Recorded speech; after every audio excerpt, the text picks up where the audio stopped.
Pues ya estamos aquí en el foro con los doctores Malaquías López y Fernando Cano Valle para hablar del tema del ébola en nuestro análisis en perspectiva. Doctor Cano Valle, quizá lo primero que habría que hacer, si le parece, es una especie como de diagnóstico de la situación. ¿Qué está pasando? Sí, respecto al ébola, es una epidemia que está en la zona oeste de África y que ha llamado la atención el número inédito de casos de enfermedad por el virus del ébola, que desde 1976, en donde aparece en Zaire por vez primera, hasta la fecha, los diversos brotes epidémicos no habían alcanzado lo que en 40 años se había tenido. Es decir, más muertos en los últimos 2 meses, que en 40 años con la presencia por vez primera en Zaire de este virus del ébola. ¿Cómo explicamos esto, doctor López? Porque es un dato muy impresionante el que nos dice el doctor Cano Valle. Además, uno esperaría, sí, pongo un ingrediente adicional, que conforme pasa el tiempo tendría la humanidad, digamos, mayor capacidad científica y de infraestructura para enfrentar el problema. Sí, de acuerdo.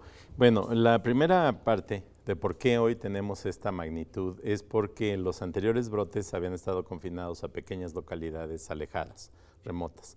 Esta es la primera vez que llega a las grandes ciudades, a las que tienen ya muchos habitantes y que además viven con una intensidad que facilita mucho los contactos entre los humanos.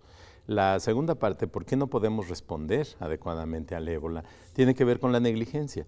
Esta es una enfermedad que, pues, si bien se conoce, como dice el doctor Cano Valle, desde el año 76, se ha estudiado muy poco, se han hecho muy pocos desarrollos. Sí es cierto, ya se han producido, por ejemplo, este suero maravilloso del que hablaron cuando llegaron los pacientes a Atlanta, el ICIMAP, y se ha producido una vacuna que se ha probado solamente en simios, pero no se ha escalado lo suficiente la investigación científica como para prepararnos para un problema poblacional de la magnitud que ahora se enfrenta. Pues sigo con las preguntas de cómo explicar eso, porque pues ustedes son expertos en epidemias, son temas muy delicados, son temas para los cuales, si no entiendo mal, la prevención resulta clave, y lo que nos dice el doctor López es que por una cuestión de negligencia, de descuido, no se ha atendido. ¿Usted estaría de acuerdo, doctor Cano Valle?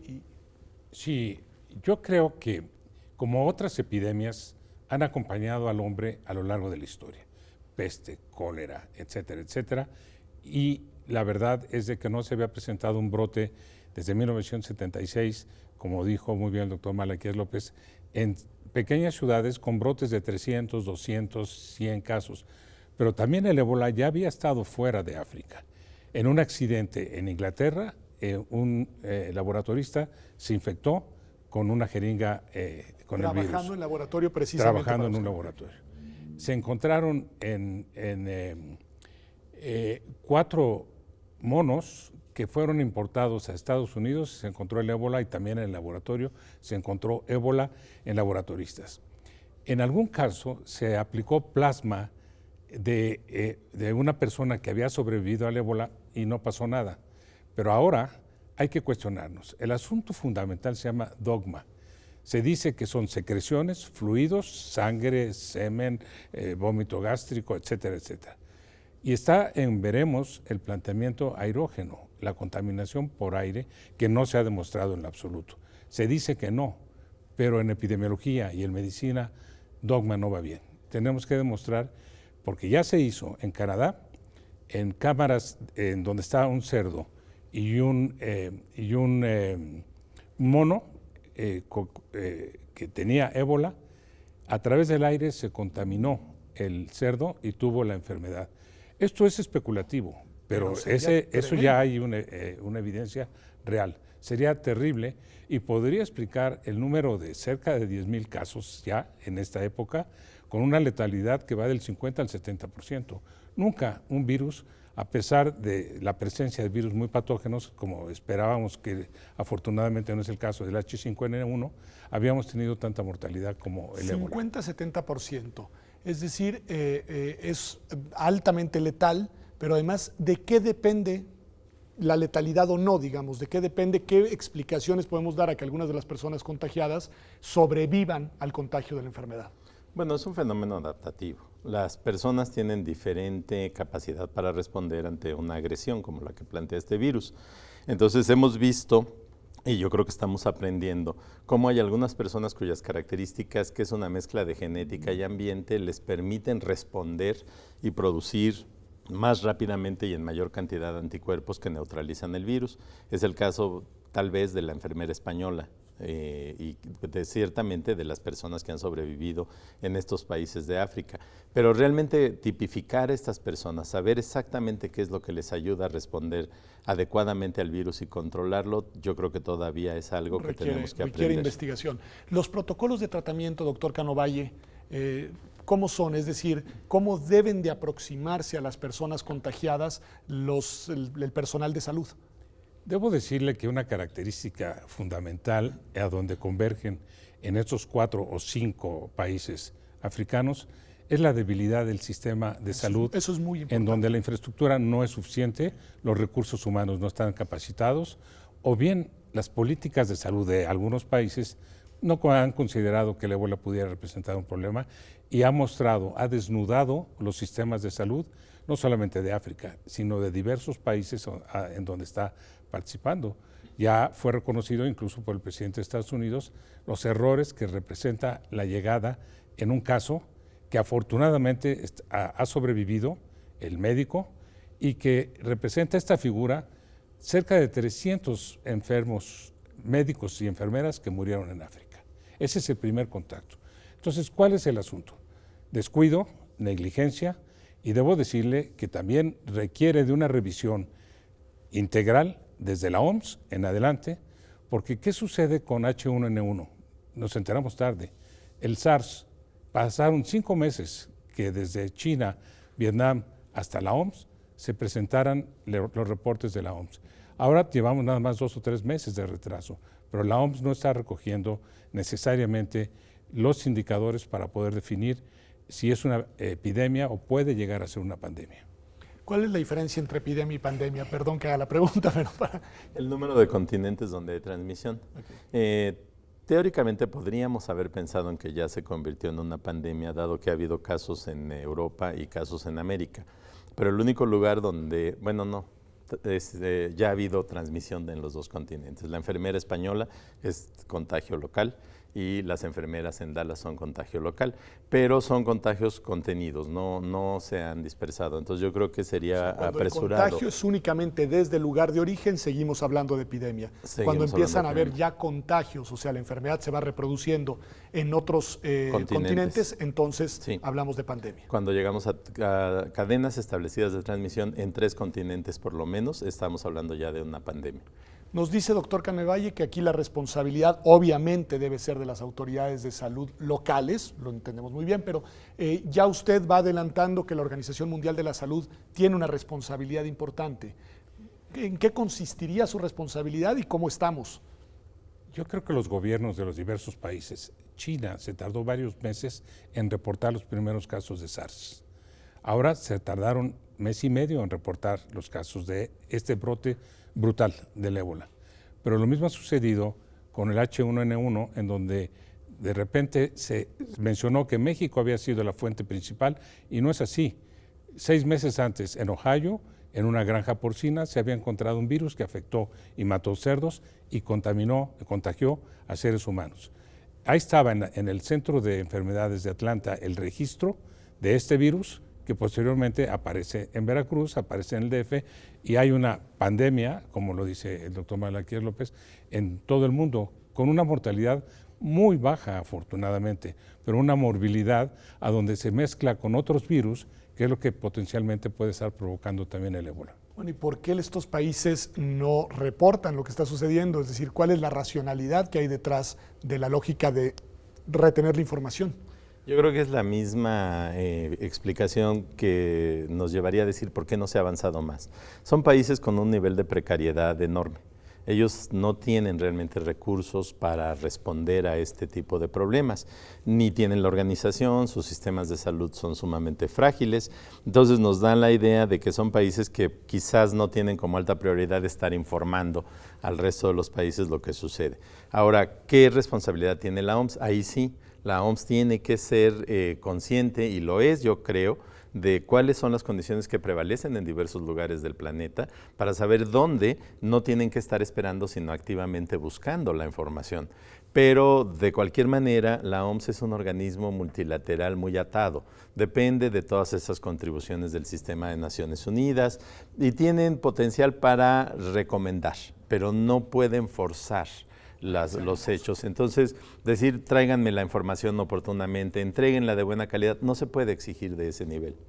Usted decía, doctor Canova, y algo que creo que es muy importante tener en cuenta, porque me gustaría que hacia el segundo bloque reflexionemos un poco sobre México y digamos, pensemos en los problemas que tenemos y que podríamos tener acá. Pero mencionaba el tema de los médicos, del alto nivel de contagio en los médicos. Ambos ustedes son doctores, ustedes son médicos.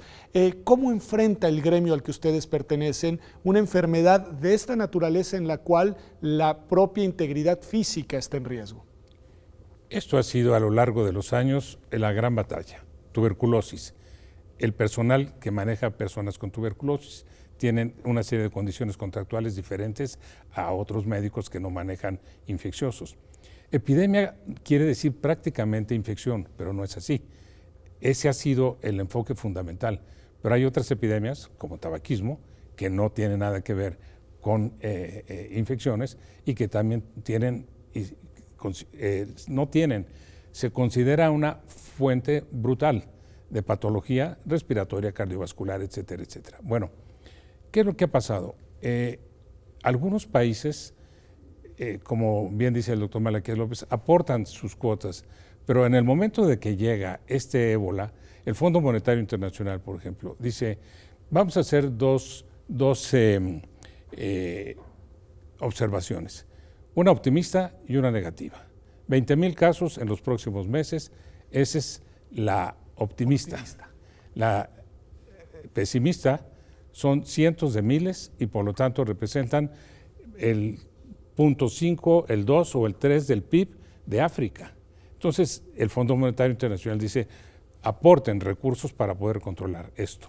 Pero primero es control, prevención, y luego es en hacinamiento, pobreza y otro tipo de factores sociales lo que favorece la producción de esta enfermedad. Pues muy duro, es decir, ¿quiénes tendrían la capacidad para realizar esas inversiones y la responsabilidad? Porque la capacidad, pues uno inmediatamente puede pensar quienes tienen mayor poder económico, pero ¿quién tiene la responsabilidad en el mundo actual para intentar contener y que el asunto no se convierta en una pandemia, como ustedes advierten?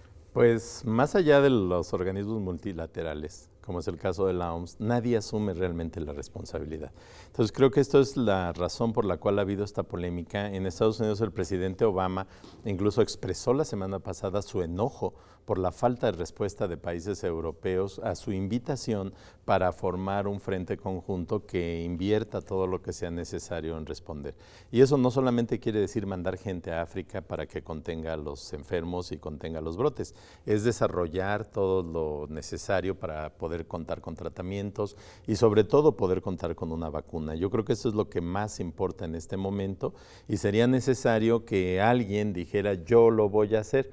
Entonces es un espacio abierto. Por ejemplo, el dueño de Facebook la semana pasada dijo yo voy a aportar $20 millones. A lo mejor con esos $20 millones se puede escalar la prueba de la vacuna, pero se necesita mucho más que eso, son cantidades de dinero mayores, pero más que nada es decir yo acepto esa responsabilidad. Creo que aquí hay un ejemplo interesante a revisar que es el de Cuba, que Cuba siendo un país con muchas mayores restricciones que otros como nosotros, rápidamente ha tratado de responder, de mandar médicos a que apoyen la atención de los pacientes en África, pero pues eso, más allá de ser un acto casi heroico, no cambia significativamente la perspectiva. Se tiene que llegar al nivel de los países desarrollados, que tienen recursos, pero sobre todo tienen la capacidad tecnológica para lograr estos avances que son cruciales en este momento. Aquí el sistema de ustedes, el medio, es muy complejo y hemos hablado de la responsabilidad responsabilidad de organismos internacionales,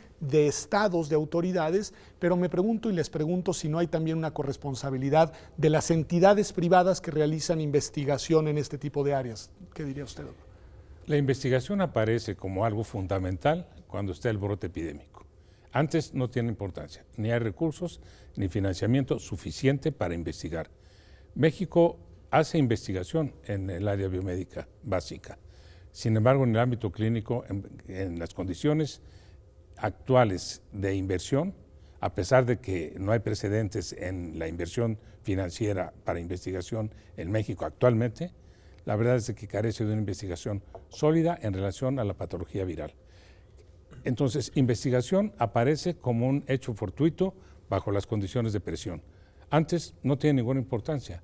En efecto, el Sistema Nacional de Salud... ¿Por una lógica de inversión, diríamos? Por una lógica de inversión. Es decir, mientras no está el problema, nadie le invierte. Así es. Y ahora, ¿cuál es el factor fundamental? Lo decía Malaquías.